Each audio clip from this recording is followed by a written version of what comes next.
नमस्कार दोस्तों, एक बार फिर से आप सबका बहुत बहुत स्वागत है हमारे YouTube channel easy math bye जीवन शर्मा में।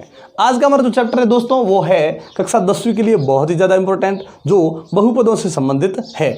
लेकिन अगर आपने दोस्तों हमारी इससे पहली जो वीडियो बहुपदों के लिए हम लेकर आए थे, अगर आपने वो नहीं देखी है तो उन सब वीडियो की लिंक है वो नीचे डिस्क्रिप्शन में दे रहे हैं। उन्हें एक एक करके आप ज़रूर देखिए और उन्हें देखने के बाद इस प्रश्नों को सरल करने की कोशिश करें। तो चलिए बढ़ते हैं आज के चैप्टर की तरफ और मिलते हैं वीडियो के अंत में।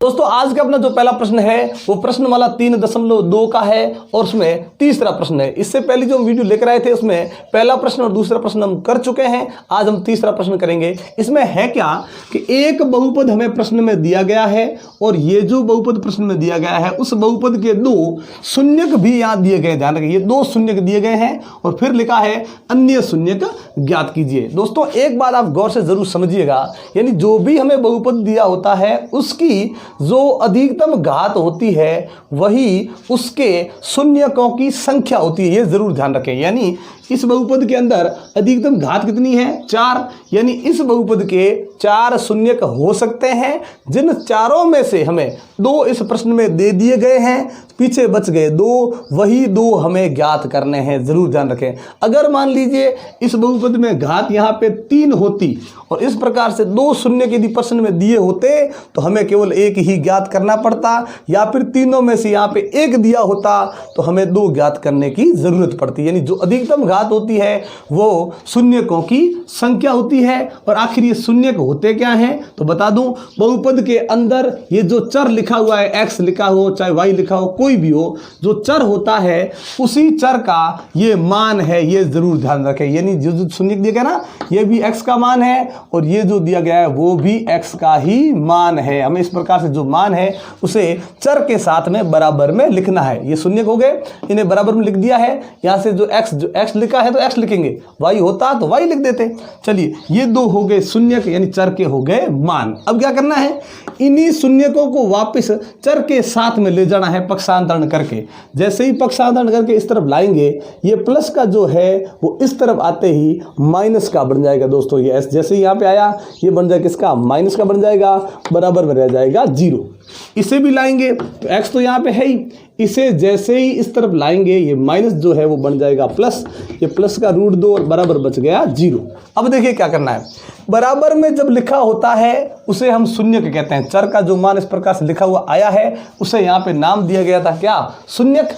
और यदि ये शून्यक है तो साथ में आने के बाद जो चीज तैयार होगी इन्हें हम गुणनखंड का नाम देंगे। ध्यान रखें, ये चर का जो मान यदि शून्यक है तो साथ में आने के बाद ये बन जाएगा गुणनखंड। और हमें क्या करना है, इन्हीं गुणनखंडों को साथ में लिखना है। ध्यान रखें किस प्रकार से, देखिए ये पहला गुणनखंड आया x माइनस रूट 2, ये आ गया x प्लस रूट 2। इन दोनों को साथ में रखने के बाद दोनों को ही कोष्टक में बंद करना है और फिर इन दोनों का गुणा करना है। ध्यान रखिए इस प्रकार से हो गया है, 2 आए, हमने दोनों का क्या करेंगे? गुणा। एक ही होता, 2 नहीं होते और एक ही होता तो इस प्रकार से लाते वो क्या बन जाता? गुणनखंड। वो अकेला ही लिखा जाता, लेकिन 2 है तो फिर दोनों को ही लिखेंगे और क्या करेंगे? इन दोनों का गुणा करेंगे। देखिए x minus root 2, x plus root 2, पहला पद समान है, दूसरे पद से दूसरा पद समान है और प्लस माइनस का फर्क है दोनों में। तो हमें भी पता है कि ये लग जाएगी एक सर्वसमीका, जहां बनेगा कि a माइनस बी और a प्लस बी का गुणा होता है तो वहां प्राप्त होता है हमें a square minus B square. यानी a का हो जाएगा स्क्वायर, फिर माइनस जो b में आया उसका भी स्क्वायर। और हमें पता है जब रूट में संख्या हो और उस पर यदि स्क्वायर आ जाए तो रूट और स्क्वायर कट जाते हैं और अंदर वाली संख्या है वो लिखी जाती है। यानी इन दोनों का जो हमें गुणा मिला वो बन गया x स्क्वायर माइनस 2। ये गुणनखंड बन चुका है किनसे? इन 2 दिए गए शून्यकों से। फिर आपको क्या करना है, देखिए दोस्तों कि ये जो गुणनखंड हमें प्राप्त हुआ है यानी ये भी एक बहुपद का ही काम करेगा जो इस शून्यकों के कारण बना है। फिर क्या करना है, इसको ले जाकर क्या करना है, ये जो बहुपद दिया गया था इस बहुपद के अंदर भाग देना है। इसे ले जाना है और इस बहुपद के अंदर क्या देना है? भाग देना है। चलिए भाग शुरू करते हैं। ये जो आया वो तो बाहर ही लिखा जाएगा, x स्क्वायर माइनस 2, इसे बाहर ही लिखेंगे। और ये जो बहुपद प्रश्न में था उसमें भाग देंगे 2x की घात 4 minus 3x cube minus 3x square plus 6x minus 2। इसमें भाग देना शुरू करेंगे तो एक बात क्लियर है दोस्तों, क्योंकि इससे पहले हम जो वीडियो लेकर आए थे वहां पे हमने ये समझाया था कि गुणनखंड वो होता है जिसका भाग देने से शेषफल 0 बचता है। और यहाँ पे पहले से गुणनखंड हमने लिख दिया है, मतलब जब यह भाग देंगे, भाग या पूरा पूरा जाएगा और शेषफल हमें 0 प्राप्त हो जाएगा। भाग कैसे करना है वो हमने समझा दिया था, तो यहाँ हम भाग डायरेक्ट करते हैं, लेकिन हम आपको वहाँ पे जो उस वीडियो में समझाया था उसमें आपको बहुत ही सरल तरीका समझाया था, उस तरीके को आप जरूर देखें और करने की कोशिश करें। चलिए यहाँ भाग देते हैं, हमें प्राप्त हो गया 2x²। ध्यान रखें, पहले पद को ले जाकर पहले पद के अंदर भाग देंगे। लिखने का तरीका ध्यान रखें, घटती घात में होना चाहिए पूरा, ये पूरा घटती घात में है। फिर पहले पद को पहले पद से भाग दे देंगे, जैसे ही भाग दिया हमें प्राप्त हो गया 2x²। उसे ले जाकर पहले पद से वापस गुणा करेंगे, हमें 2x⁴ प्राप्त हो जाएगा। चलिए इसको इससे गुणा कर दिया, ये प्राप्त हो गया। अब इसको इससे भी गुणा करना है, ध्यान रखिए, इसको पहले पद से भी गुणा करना है, इसको दूसरे पद से भी गुणा करना है। और अगर और पद होते तो हम इसको ले जाकर उन पद सभी पदों से एक एक करके गुणा करते, और जैसे ही जो हमें गुणा मिलेगा उस गुणा को ध्यान रखें, इन पदों को देखकर जिसमें चर और चर की घात समान दिखे उसी के नीचे लिखना है। चलिए यहाँ इसको गुणा करते हैं दोनों को, तो दोनों में एक संख्या किसकी है, माइनस की, यानी उत्तर हमें माइनस का मिलेगा। तो गुणा करेंगे तो 2 दूनी कितने हो गए 4, और ये पीछे आ जाएगा x², यानी क्या बना -4x² बनेगा। तो यानी इसके पीछे क्या है, x² है ना, तो क्या इसके नीचे लिख सकते हैं, x³ है, इसके नीचे हम नहीं लिख सकते, यानी इसका गुणा जो आएगा वो इसके नीचे लिखा जाएगा, क्योंकि यहाँ पे देखिए चर समान है और घात भी समान है, तो उसी के नीचे आएगा। फिर दोनों से गुणा हो गया और कोई पद है नहीं, तो फिर थोड़ी जगह छोड़ करके लाइन खींचेंगे और इसका चिन्ह करेंगे चेंज, प्लस क्या बन जाएगा माइनस, माइनस क्या बन जाएगा प्लस। यानी अब जो नीचे जितने भी पद आए ना उन सब के आपको चिन्ह चेंज करने हैं, जो माइनस है वो प्लस बन जाएगा और प्लस है उसे माइनस बना देंगे। ये देखिए दोनों ही पद एक दूसरे के समान है, लेकिन एक प्लस का है और एक अभी माइनस का है। अब चिन्ह चेंज करने के बाद अब इसका ये चिन्ह गिना जाएगा, पहले वाला चिन्ह हम ध्यान में नहीं रखेंगे। दोनों समान, प्लस माइनस कट जाएंगे। यहाँ पे शुरू करेंगे तो हमें पता है बड़ी घात वाले को पहले लिखेंगे, तो -3x⁴ हो गई। अब देखिए क्या करना है, यहाँ पे माइनस का 4, यहाँ पे प्लस का 4, ध्यान रखें ये माइनस का 3 और प्लस का कितना है 4, तो प्लस में 4 में से माइनस का 3 निकल जाएगा, प्लस का बचेगा कितना 1, और फिर ये x⁴ ये 2 लिखेंगे तो 1 को लिखने की जरूरत नहीं पड़ेगी। आगे देखिए प्लस का 6x और माइनस का 2, वापस वही पहले पद को ले जाकर भाग देंगे, क्या बचेगा -3x बचेगा, क्योंकि x⁴ कितनी है 3, ये x⁴ 2 है, इससे वो कट जाएगी तो x⁴ 1 बच जाएगी, तो क्या बचा इसमें -3x बच गया, उसे हम भागफल में लिखेंगे। फिर उसे लाकर पहले पद से भी गुणा करेंगे और दूसरे पद से भी गुणा करेंगे।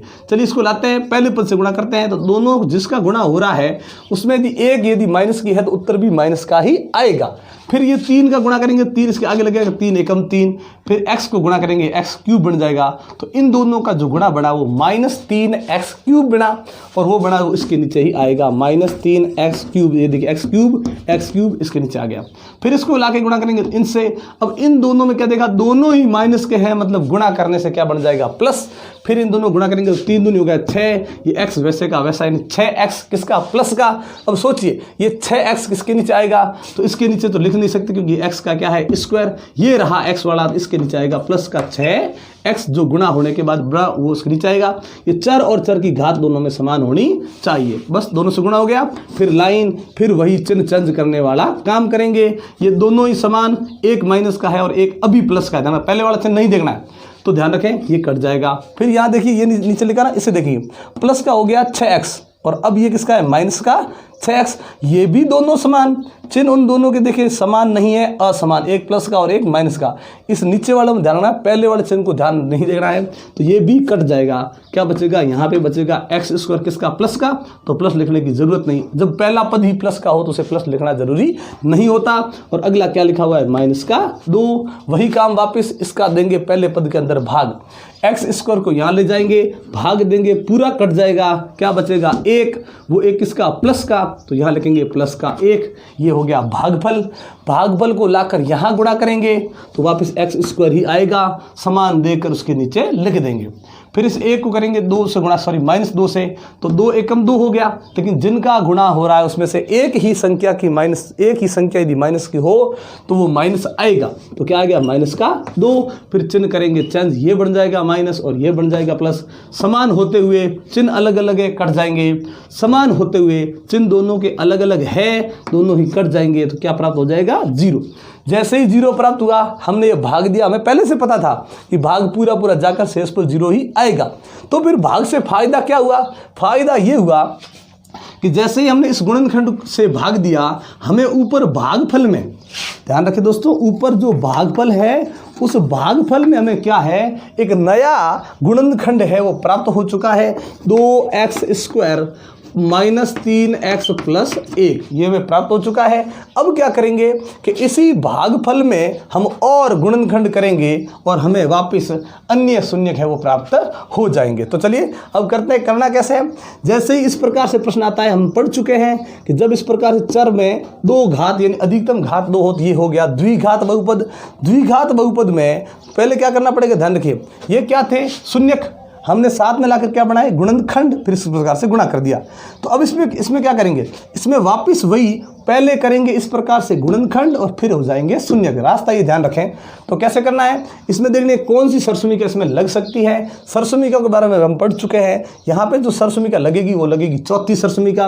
और चौथी सरसुमिका में क्या करते हैं कि आगे वाले पद को वैसे का वैसा और अंत वाले को भी वैसे का वैसा ही लिखा जाता है।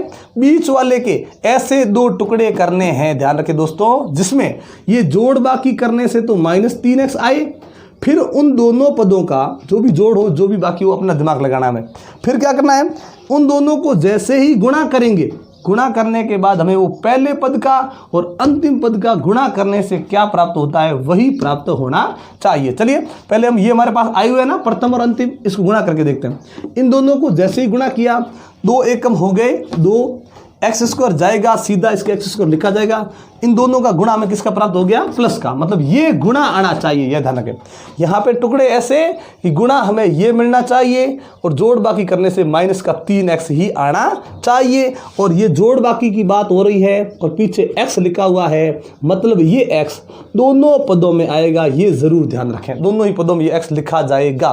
तो हमें भी पता है जब x को x से गुणा करेंगे ये x² बन जाएगा। अब चलिए, अब इसके टुकड़े करने, ये किसका है, माइनस का। तो यहाँ माइनस प्लस का थोड़ा ध्यान रखें, ऐसे रखें चिन्ह कि गुणा करने से फिर ये प्लस का बनना चाहिए। तो सोचिए प्लस का कब बनता है गुणा, जब दोनों ही प्लस के लिख दिए जाए तो फिर गुणा है वो प्लस का बन जाएगा। यदि मैं एक को प्लस और एक को माइनस लिख दूं तो उनका गुणा माइनस का बन जाएगा। मतलब ये तो होना संभव ही नहीं है कि एक प्लस का और एक माइनस का, ये तो करना ही नहीं है। सोचिए अब इसका क्या लिखा है, माइनस, मतलब एक प्लस और एक माइनस तो लिख नहीं सकते, तो गुणा में हमें प्लस की जरूरत है। तो दोनों में हम क्या लगाएंगे, माइनस। अब देखिए दोनों में जैसे ही माइनस लगाया, जोड़ बाकी में वापस माइनस आ जाएगा और उनका गुणा करेंगे तो डबल माइनस की वजह से प्लस हो जाएगा। चलिए कोई दिक्कत नहीं। अब यहाँ पे संख्या लिखने की जरूरत है, तो यहाँ लिख देते हैं 2, यहाँ लिख देते हैं 1। अब देखिए माइनस का 2x माइनस का 1x क्या बन रहा है, माइनस का 3x बन रहा है, कोई दिक्कत नहीं। जब इन दोनों को गुणा करेंगे डबल माइनस क्या बन जाएगा, प्लस 2 एकम 2 और x को x से गुणा करेंगे x²। यानी ये जो बात अपनी है वो सही हो चुकी है। इन पहले और अंतिम का जो गुणा बना वो इन पदों का गुणा भी बन रहा है, वो समान प्राप्त हो रहा है। और बीच वाले के ये देखे जाए तो जोड़ बाकी करने के बाद वापस माइनस का 3x भी आ रहा है। तो यहाँ पे 4 पद में प्राप्त हो गए। अब क्या करना है, इन दोनों पदों में से हमें कॉमन निकालना है, जो भी निकले। 2 इसमें भी है, 2 इसमें भी है, कॉमन आ गया x² और x। जब चर में इस प्रकार से कॉमन लेने की बात हो लेकिन दोनों में अलग अलग घात नजर आए तो छोटी घात कॉमन आ जाती है, जो बचता है उसे ध्यान रखें सीधा ही कोष्ठक में लिखेंगे, ये जरूर याद रखें। कॉमन निकालने के बाद कोई चिन्ह नहीं लगाना है, सीधा हमें कोष्ठक लिखना है। और फिर क्या करना है, पहले पद में कॉमन के अलावा क्या बचा वो लिखेंगे। यहाँ देखिए 2 बार गया, x यहाँ पे 2 बार थे ना, उसमें से एक x तो बार आ गया है, तो एक x पीछे बच जाएगा। फिर क्या लिखेंगे, माइनस। यहाँ देखिए 2 भी निकल गया, x भी निकल गया, पीछे क्या बचेगा, 1, वो यहाँ लिखेंगे 1, फिर कोष्ठक बंद, क्योंकि हमने केवल 2 पदों में से कॉमन निकाला है। अब यहाँ आते हैं, इन दोनों में क्या कॉमन आता है वो यहाँ लिखेंगे। यहाँ देखिए दोस्तों, यहाँ पे क्या लिखा हुआ है, माइनस, इन दोनों में कॉमन होने के बाद यदि माइनस है तो माइनस लिखेंगे, प्लस है तो प्लस। लेकिन हमने यहाँ क्या लिखा है, माइनस, यानी ये माइनस भी कॉमन आया है दोस्तों। और कॉमन आने की वजह से जब भी माइनस कॉमन आता है तो पीछे वाले चिन्ह है वो चेंज हो जाते हैं। दोनों में संख्या देखिए क्या कॉमन आई, 1, क्या बचेगा यहाँ पे देखिए माइनस गया, 1 गया, पीछे बच गया x। यहाँ देखिए क्या ये प्लस आएगा, प्लस नहीं आएगा दोस्तों, क्योंकि जैसे ही हमने माइनस को कॉमन निकाला ये अंदर वाला चिन्ह है वो चेंज हो जाएगा और ये 1 पीछे बच जाएगा। क्योंकि जब भी कॉमन 1 निकलता है तो पीछे जो संख्या होती है वो वैसे की वैसी ही रहती है। 1 के कॉमन निकलने से संख्या छोटी या बड़ी नहीं होती। अब क्या करेंगे, ये जो कोष्टक हमें प्राप्त हुए दोस्तों ये दोनों हमेशा समान ही होने चाहिए। फिर क्या करेंगे, इन दोनों में से किसी एक को लेंगे, यानी लिखेंगे एक बार।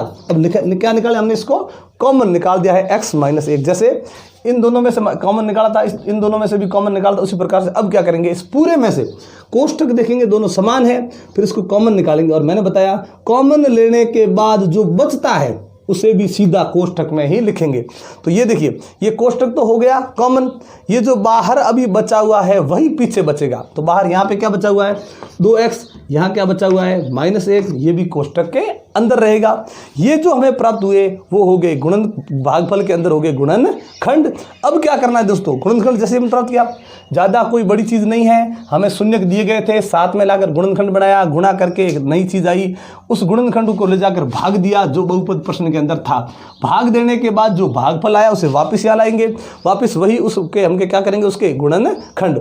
गुणनखंड करने के बाद क्या करना है कि जो पहला गुणनखंड है उसके बराबर 0 लेंगे, जो दूसरा गुणनखंड हमें मिला उसके बराबर भी 0 लेंगे, और ये x के जो मान आएंगे वही शून्यक कहलाएंगे। कैसे देखिए, ये माइनस का 1 है ना, इसका करेंगे पक्षांतरण, तो x तो यहाँ अकेला बच जाएगा।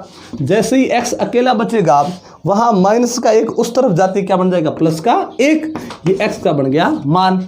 फिर दूसरा यहाँ पे देखिए, यहाँ पे करेंगे तो माइनस का 1 पहले उधर जाएगा तो ये बनेगा प्लस का 1, फिर x के साथ में भी 2 है ना गुणा में, वो जाएगा बट्टा के नीचे। यहाँ पे और कोई संख्या नहीं थी, होती तो वो भी बट्टा के नीचे जाती, अलग संख्या को पक्षांतर करने के बाद में जाती, ध्यान रखें। तो यहाँ भी ये पहले गया, फिर 2 चला गया, ये x रह गया पीछे, ये x का मान आ गया 1/2। तो ये जो हमें प्राप्त हुए हैं वो है अन्य शून्यक। अतः अन्य शून्यक जो इस बहुपद के हमें प्राप्त हो चुके हैं दोस्तों वो है 1 और 1/2। अगर ये पूछ लिया जाए कि इस बहुपद के अंदर सभी शून्यक बताइए तो हम यहाँ लिख सकते हैं अतः सभी शून्यक, तो √2, फिर अंडर माइनस का √2, फिर 1 और फिर 1/2। तो मैंने आपको पहले ही बताया दोस्तों कि जिसमें यहाँ पे अधिकतम जो घात होती है शून्यकों की संख्या भी उतनी ही होती है। तो यहाँ घात 4 थी, तो शून्यक देखिए दोस्तों 1, ये 2, ये 3 और 4, तो इसके 4 शून्यक है वो हो चुके हैं। तो चलिए बढ़ते हैं अगले प्रश्न की तरफ। तो दोस्तों दूसरा प्रश्न लेते हैं कि यहाँ पे एक बहुपद दिया गया है और इस बहुपद के सामने शून्यक भी दिए गए हैं। इसको ध्यान से देखिएगा दोस्तों, यहाँ पे ये नहीं करना है कि पहला शून्यक हो गया 2 और दूसरा हो गया ये, ऐसा नहीं है दोस्तों। यहाँ बीच में प्लस माइनस दोनों लिखे हुए हैं, तो क्या करना है आपको, एक बार इस पूरे के बीच में प्लस का चिन्ह लेना है और एक बार पूरे के बीच में माइनस का चिन्ह लेना है। कैसे करेंगे, तो हमें पता है जो शून्यक होता है वो इसी बहुपद के अंदर दिए गए चर का मान होता है, यानी चर का मान पहला जो बना वो 2 प्लस √3 बन गया और दूसरा x बराबर 2 माइनस √3 बन गया। ये जरूर ध्यान रखें, यानी सबसे पहले हमें यही करना है, जो चर दिए गए हैं, सॉरी शून्यक जो दिए गए हैं उनको इसी प्रकार से चर के बराबर में जरूर लिखना है। देखिए दोस्तों अभी जो हमने पहला प्रश्न किया था उसमें क्या था, एक बार √2 जो था वो प्लस का था और एक √2 जो था वो माइनस का था, लेकिन यहाँ पे 2 प्लस माइनस √3 लिखा है, तो इसमें एक शून्य के अंदर ये दोनों ही है, बस एक में प्लस है और एक में माइनस है। इस प्रकार से लिखने का थोड़ा ध्यान रखें। फिर क्या करना है, इन्हीं शून्यकों को वापस चर के साथ में लाएंगे। यहाँ x तो है ही, ये जैसे ही पूरा का पूरा इस तरफ आएगा ये बन जाएगा किसका, माइनस का, और ये भी बनेगा माइनस का ही बनेगा। फिर क्या बचेगा 0। फिर यहाँ देखिए ये x है, ये इस तरफ आएगा, 2 किसका बनेगा, माइनस का, और ये वहाँ आते ही क्या बन जाएगा, प्लस का, ये √3 बराबर 0। अब चलिए आगे बढ़ते हैं। ये जो प्राप्त हो चुके हैं वो हो गए क्या, हमने बताया था आपको कि ये हो गए गुणनखंड। फिर क्या करेंगे, इन्हीं गुणनखंडों को वापस साथ में लेंगे और इस प्रकार से लिख देंगे।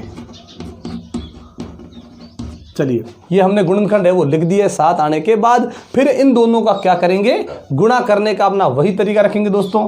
कोई सरसमी का लगे तो सरसमी का लगानी। अब देखिए इसमें हमें 3 पद नजर आ रहे हैं, इसमें भी 3 पद नजर आ रहे हैं। लेकिन देखिए दोस्तों पहला और दूसरा यदि मैं देखता हूं x-2 इसमें भी है और x-2 इसमें भी है, तो हम क्या करते हैं, इसको पूरा पहला पद मान लेते हैं और इसको भी पूरा पहला पद मान लेते हैं। अब देखिए पहला पद और पहला पद समान है, जैसे उसमें क्या था, दो पद ही थे, x और x समान था, √2 और √2 समान था, प्लस माइनस का फर्क था। लेकिन यहाँ देखिए इसको पूरे को हमने पूरा पद पहला पद मान लिया, x-2 ये पहला पद हो गया, फिर ये माइनस, इसमें प्लस, फिर √3 मतलब देखिए पहला पद समान है, दूसरा पद समान है, एक में माइनस और एक में प्लस है। यानी यहाँ पे भी हम सरसमी का लगा सकते हैं तीसरी सरसमी का ये थी कि पहले पद का वर्ग कर देंगे। ध्यान रखिए ये सरसमी का जो दोस्तों है वो क्या है, इन दोनों कोष्टकों को गुणा करने का डायरेक्ट तरीका है। अगर आप सरसमी का नहीं लगाते हैं तो फिर आपको क्या करना पड़ेगा, पहले पद को ले जाकर अगले सभी पदों से गुणा करना पड़ेगा, फिर दूसरे पद को ले जाकर सभी पदों से गुणा करना पड़ेगा, फिर तीसरे पद को ले जाकर सभी पदों से गुणा करना पड़ेगा। जैसे ही गुणा करके रहेंगे फिर उसमें जो जोड़ बाकी होगी उसे करेंगे, वो हमें इन दोनों का गुणा प्राप्त हो जाएगा। लेकिन सरसमी का से क्या होता है दोस्तों, समय भी कम लगता है और डायरेक्ट हमें गुणा प्राप्त हो जाता है। चलिए तो ये हो गया a², फिर माइनस हो जाएगा b का स्क्वायर हो जाएगा इस प्रकार से, a² माइनस b², ये इन दोनों को गुणा करने का डायरेक्ट तरीका हो गया। यहाँ देखिए अब इसका स्क्वायर करना है, यहाँ पे कौन सी सरसमी का लग रही है, देखिए पहला जो था एक पद था तो कोई दिक्कत नहीं थी, इसमें इसके अंदर 2 पद है, अभी हमने उसको एक मान के किया तो 2 पदों में हमें सरसमी का लगानी पड़ेगी। तो ये हो जाएगा a² फिर माइनस 2 लिख के फिर इन दोनों का गुणा करेंगे, ये हो जाएगा 4x, फिर प्लस में हो जाएगा b का स्क्वायर, यानी 4 बन जाएगा इसका स्क्वायर। ये इसका स्क्वायर हमने खोला है, फिर माइनस करेंगे और √3 का स्क्वायर खोलेंगे तो कितना हो जाएगा, 3 हो जाएगा। अब इसे सरल कर देते हैं, x² माइनस के 4x, यहाँ पे देखिए प्लस का 4 माइनस का 3 क्या बच जाएगा, प्लस का 1। जैसे ये आया, ये क्या है, गुणनखंड। अब इस गुणनखंड को ले जाएंगे, जैसा अभी उस प्रश्न में किया था वही काम, इसको ले जाकर इस बहुपद के अंदर क्या दे देंगे, भाग दे देंगे। हमें नया है वो भागफल या गुणनखंड प्राप्त होगा, फिर उससे हम और शून्यक ज्ञात कर लेंगे। चलिए अब इसे लिखना शुरू करते हैं, x² माइनस का 4x और प्लस का आ जाएगा 1, इसे लिखेंगे अंदर x⁴ फिर minus 6x³ minus 26x² plus के 138x और फिर लास्ट में क्या है, माइनस का 35। चलिए अब आगे बढ़ते हैं, पहले पद को ले जाना है, पहले पद के नीचे लिख के उसे काटना है। ध्यान रखें मन में इसको लिखा, आप इस प्रकार से x² लिखेंगे और काटेंगे तो हमें क्या प्राप्त होगा, x²। अगर आप इसे रफ कॉपी में करते हैं तो भी कोई दिक्कत नहीं, अंदर वाले पहले पद को ऊपर, बाहर वाले पहले पद को नीचे लिखकर फिर उसे काटेंगे तो x यहाँ पे 2 बार है, x यहाँ पे 4 बार है, या x 2 बार अभी बच जाएगा, यानी x² यहाँ पे बच जाएगा, वही होगा भागफल।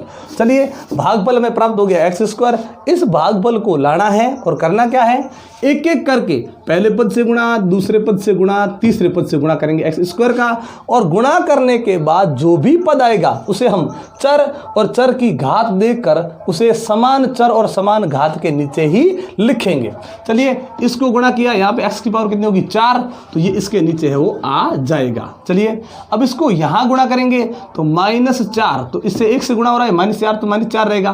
फिर इसको गुणा करेंगे, x की पावर कितनी हो जाएगी, 3, यानी इसके नीचे आएगा तो -4x की पावर 3। फिर इसको इससे गुणा करेंगे 1 से, तो 1 से गुणा करने के बाद प्लस का x² ही बनेगा, यानी इसके नीचे आएगा ये प्लस का x²। अब करेंगे चिन्ह चेंज, ध्यान रखें दोस्तों, ये प्लस है वो माइनस बनेगा, माइनस है वो प्लस बनेगा, प्लस है वो माइनस बन जाएगा। पहले पद समान है लेकिन चिन्ह उनका अलग अलग है तो कट जाएंगे। यहाँ देखिए माइनस का कितना 6 और प्लस का कितना है 4, तो हमें पता है 1 माइनस और 1 प्लस हो तो जुड़ तो सकते नहीं है, तो ये जो कम है +4 वो निकल जाएगा, माइनस में जो है 2 बचेगा और चर की पावर वही रहेगी। चलिए आते हैं माइनस के 26 और माइनस का ही 1, ध्यान रखें अभी प्लस का नहीं है, चिन्ह चेंज होने के बाद अब वो चिन्ह जो चेंज होने के बाद है ना वही चिन्ह काम मिलेंगे। तो माइनस का ही 26 है और माइनस का ही 1, तो ये हो गया माइनस के 27 और x हो गया स्क्वायर जो है वैसे का वैसा। इनके नीचे कोई नहीं तो ये अपने वैसे वैसे लिख देंगे, ये हो गया माइनस का 35। चलिए आगे बढ़ते हैं। घटती घात में लिखा हुआ है, वही काम वापस इसको ले जाएंगे, पहला जो भी पद है उसमें भाग देंगे, काटने के बाद यहाँ प्राप्त होगा -2x, क्योंकि केवल x² ही आया नीचे, -2 कटा नहीं, इसमें से x2 कट गए, x1 अकेला बच गया। अब इसे लाएंगे, फिर वही काम पहले पद से गुणा, फिर उसका दूसरे पद से गुणा, फिर उसका तीसरे पद से गुणा।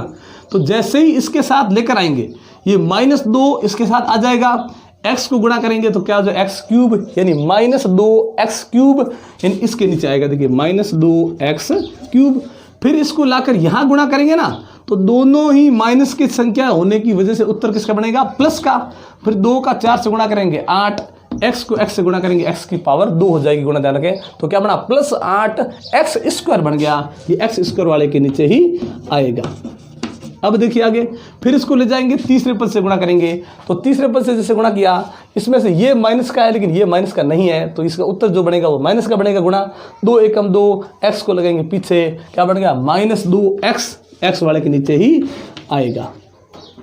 अब करेंगे चिन्ह चेंज, ये बन गया प्लस, ये बन गया माइनस, ये बन गया प्लस, ये दोनों तो कट जाएंगे, समान है लेकिन चिन्ह दोनों का क्या है, अलग अलग।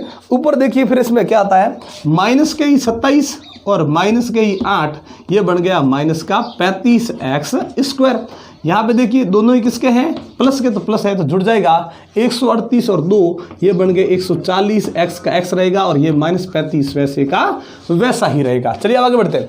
पहले पद को ले जाकर वही काम जो सब में किया था वही काम करना है, पहले पद को ले जाना है, यहाँ पे भाग देंगे तो x² से x² कट जाएगा, क्या बच जाएगा -35, वो यहाँ भागफल में लिख देंगे। फिर -35 को लाएंगे, पहले पद से करेंगे गुणा, ये बनेगा -35x², इसके नीचे आ गया।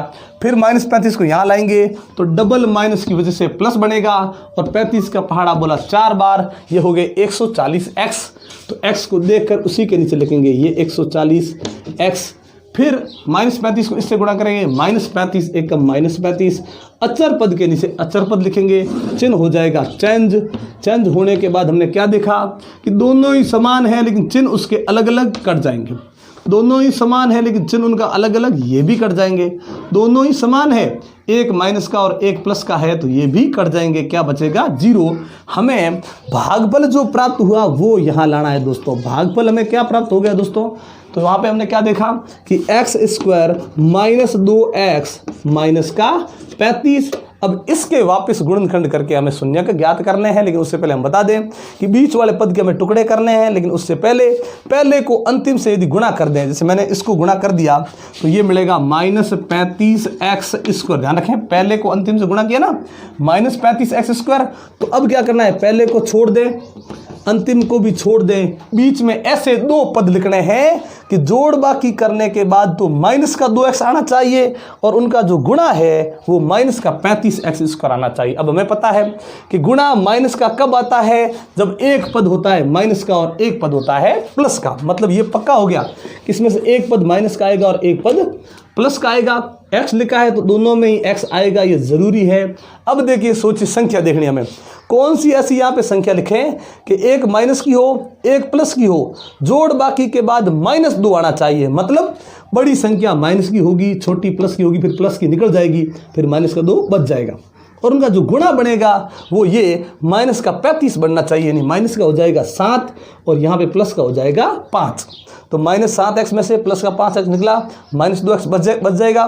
दोनों का गुणा करेंगे, -35x² प्राप्त हो जाएगा। ये हमें कैसे प्राप्त हुआ था, पहले को अंतिम से गुणा करने के बाद में, वही गुणा यहाँ होना चाहिए। चलिए दोनों में कॉमन लिया, केवल x निकलेगा, कोई संख्या कॉमन नहीं है, तो यहाँ पे बच जाएगा x और यहाँ बच जाएगा माइनस के साथ, क्योंकि कॉमन लेने के बाद सीधा कोष्टक ही लगता है, कोई चिन्ह नहीं आएगा।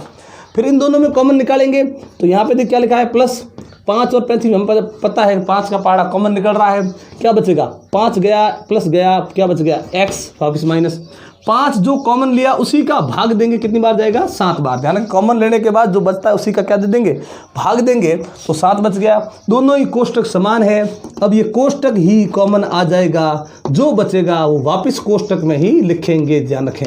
चलिए अब क्या करना है, दोनों कोष्टक जो आए उन दोनों को लेकर हमें क्या करना है दोस्तों कि ये जो पहला आया उसके बराबर भी हम 0 लिखेंगे और जो दूसरा जो हमें प्राप्त हुआ उसके बराबर भी हम 0 लिखेंगे। यहाँ x को रख के इसका पक्षांतरण करेंगे, ये प्लस का साथ हो जाएगा। अगर x के साथ में और कोई नंबर होता तो वो बट्टा के नीचे जाता, लेकिन कोई है नहीं, तो ये हमें x का प्राप्त हो गया मान। वापस यहाँ आएंगे, माइनस का 5 उस तरफ जाएगा, प्लस का 5 सॉरी उस तरफ जाएगा, ये माइनस का 5 बन जाएगा। x के साथ में और कोई संख्या नहीं है, इसलिए बट्टा के नीचे कुछ भी नहीं लिखेंगे।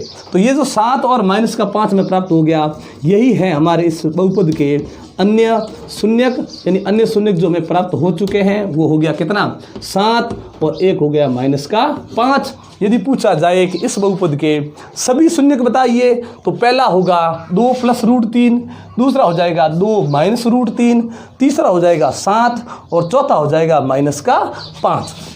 तो चलिए बढ़ते हैं अगले प्रश्न की तरफ। कि यहाँ पे एक बहुपद दिया गया है और यहाँ पे देखिए शून्य के आगे केवल -2, मतलब एक ही शून्य दिया गया है। वापस इस बहुपद में आते हैं, यहाँ देखिए अधिकतम घात कितनी है, 3। अब इन 3 अधिकतम घात है, मतलब शून्यक जो होंगे वो 3 ही होंगे। उस 3 में से एक शून्यक हमें प्रश्न में दिया गया है दोस्तों, केवल बच गए 2 शून्यक, यानी करने का अपना तरीका वही रहेगा। सबसे पहले देखिए शून्यक क्या होता है, बहुपद के अंदर दिए गए चर का मान होता है, ये जरूर ध्यान रखिए। ये हो गया x बराबर -2, मान को साथ में लाएंगे, ये हो जाएगा +2 बराबर बच जाएगा 0। ये जो आया इसे हम गुणनखंड कहेंगे दोस्तों, ये बन गया गुणनखंड, यानी क्या बना x + 2। देखिए इससे पहले जो हम करते थे उसमें क्या होता था, शून्य के 2 होते थे, फिर दोनों ही साथ में आते थे, 2 गुणनखंड यहाँ लिखते थे, फिर उनका गुणा करते थे। लेकिन यहाँ पे देखिए गुणनखंड में एक ही प्राप्त हुआ है, 2 गुणनखंड में प्राप्त नहीं हुए हैं, यानी अब हमें किसी से गुणा करने की जरूरत नहीं। और क्या करेंगे, फिर गुणा करने के बाद जो गुणनखंड आता था उसका हम भाग देते थे, तो अब केवल इसी का हम भाग देंगे, यानी बढ़ेंगे भाग की तरफ। शुरू करते हैं, तो ये भाग के बाहर आ जाएगा x + 2, ये जाएगा अंदर x³ + 13x² + 32x और प्लस हो गया 20। शुरू करते हैं, भाग को भाग देना, वही काम। पहले पद को ले जाएंगे, पहले पद के अंदर भाग देंगे, इन दोनों को काटेंगे, हमें प्राप्त होगा x²। एक x इससे कट गया, x² प्राप्त हो गया। इसको ले जाकर वापस वही आगे वाले पदों से गुणा कर देंगे, इसको इससे गुणा करेंगे, x³ बनेगा, x³ के नीचे ही आएगा। इसको इससे गुणा करेंगे, यहाँ प्राप्त होगा +2x², यानी ये जैसे ही गुणा करेंगे वो x² वाला जो है उसके नीचे ही आएगा +2x²। अब इसके चिन्ह हो जाएंगे चेंज होने के बाद ये तो कटना ही कटना है, दोनों समान, दोनों के चिन्ह अलग अलग कट जाएंगे। यहाँ देखिए प्लस का कितना है 13, माइनस का है 2, तो माइनस का 2 निकलेगा, तो प्लस का बच जाएगा कितना 11, ये x², और ये सब वैसे का वैसा ही आएगा। चलिए आगे बढ़ते हैं, वापस वही पहले पद का भाग देंगे, x कट जाएगा, क्या बचेगा यहाँ पे प्लस का 11x। ये जरूर ध्यान रखें, जब पहले पद में प्लस लिखना जरूरी नहीं होता, लेकिन जब वो किसी दूसरे पद के, यानी पहला पद लिखा हुआ है फिर बाद में आता है, तो प्लस लिखना बहुत जरूरी है। फिर क्या करेंगे, इसी को लाकर पहले से गुणा करेंगे, प्लस का 11x² बनेगा, वो इसके नीचे ही आएगा। फिर इसे लाएंगे, यहाँ गुणा करेंगे, 11 दूनी हो गए 22 और x पीछे लगा हुआ, यानी 22x बना, 22x है वो x वाले के नीचे ही आएगा। फिर क्या करेंगे, चिन्ह कर देंगे चेंज, ये माइनस ये तो कटना है, प्लस के हो गए 32 और माइनस के हो गए 22, तो 22 निकल जाएंगे, ये 32 में से 10 बच जाएगा किसका, प्लस का, और फिर भी वापस वही 20 का 20। इसको लाएंगे पहले पद का, या भाग देंगे, x से x कटेगा, क्या बचेगा प्लस का बच जाएगा 10। इससे करेंगे गुणा, यहाँ गुणा किया, ये 10x बन गया, इसको यहाँ गुणा करेंगे, प्लस का ये 20 बन गया, वही वापस चीज़ चिन्ह करेंगे चेंज, ये भी कटेगा और ये भी कटेगा, शेषफल प्राप्त हो गया 0। अब शेषफल जैसे 0 आया, हम वापस जाते हैं भागफल के पास। ये हमें भागफल क्या प्राप्त हुआ दोस्तों, वह देखिए, भागफल मिला x² + 11x + 10। टुकड़े करते हैं, इसके टुकड़ा करने का तरीका हमने आपको समझा दिया दोस्तों। हम यहाँ पे लिख देते हैं 10x + 1x प्लस का हो गया 10, यानी पहला और अंतिम वैसे का वैसा रखना है, बीच वाले पद के ऐसे टुकड़े जोड़ बाकी से 11 प्लस का 11x आना चाहिए, और उनका यदि गुणा करें तो ये पहले और अंतिम वाला गुणा समान होना चाहिए। तो ये सब इसमें हो रहा है, इसलिए हमने टुकड़े कर दिए हैं। अब आगे देखिए, इन दोनों में कॉमन निकाला x, बच गया क्या x + 10। इन दोनों में देखिए 1 और 10, जब इस प्रकार से कोई संख्या यानी पहाड़ा नहीं हो, कॉमन ना आए, तो ऐसी कंडीशन में 1 को तो आना ही आना है, यानी प्लस का आ गया 1, पीछे क्या बचा देखिए प्लस आ गया, 1 आ गया, पीछे बचा x, फिर वापस प्लस, बाहर प्लस लिखा हुआ है, अंदर वाले चिन्ह चेंज नहीं होंगे। 1 का पहाड़ा जब भी कॉमन लेते हैं संख्या पर कोई प्रभाव नहीं पड़ता। ये दोनों ही कोष्टक हमेशा समान ही आने चाहिए, ये जरूर ध्यान रखें आप। फिर इसी कोष्टक को ही कॉमन लेंगे, जो बचेगा उसे भी वापस इसी तरह से लिख देंगे। ये हो गए गुणनखंड। जो पहला गुणनखंड हमें प्राप्त हुआ उसके बराबर भी 0, दूसरा जो प्राप्त हुआ उसके बराबर भी 0। यहाँ हमें x का जो मान मिलेगा उस तरफ जाने से माइनस बन जाएगा, और यहाँ पे भी उस तरफ जाने से ये माइनस का बन जाएगा। तो इस प्रकार से हमें x के 2 मान है वो प्राप्त हो चुके हैं, और यही क्या है, इस बहुपद के अन्य शून्यक है। यानी अन्य शून्यक हमें क्या मिल गए, एक मिल गया माइनस का 10 और एक मिल गया माइनस का 1। और अगर पूछ लिया जाए सभी शून्यक बताइए, तो फिर पहला होगा माइनस का 2, दूसरा होगा माइनस 10 और तीसरा हो जाएगा माइनस का 1। लेकिन दोस्तों आप सोचेंगे कि सर इस प्रकार से हमने जो 2 प्रश्न पहले किए उसमें तो हमें 2 शून्य यहाँ थे और 2 हमने ज्ञात किए, 4 थे, यहाँ पे 3 ही क्यों है? क्योंकि यहाँ पे चर के ऊपर अधिकतम जो घात है वो 3 है, जो हमें शून्यकों की संख्या बताती है। दोस्तों आज की जो वीडियो है ये तो हम यहीं पे समाप्त कर रहे हैं, लेकिन इससे जो अगली वीडियो हम लेकर आएंगे वो भी 10वीं क्लास के लिए बहुत ही ज़्यादा इंपॉर्टेंट होने वाली है, इसलिए आप उस वीडियो के लिए तैयार ज़रूर रहें। अगर आपको ये वीडियो अच्छी लगी हो तो लाइक और शेयर कर दें, और हमें कमेंट बॉक्स में ज़रूर लिखकर बताएं कि ये वीडियो आपको कैसी लगी। एक बार आप सबका बहुत बहुत धन्यवाद हमारे चैनल को सब्सक्राइब करने के लिए और हमारे वीडियोज़ को लगातार देखने के लिए।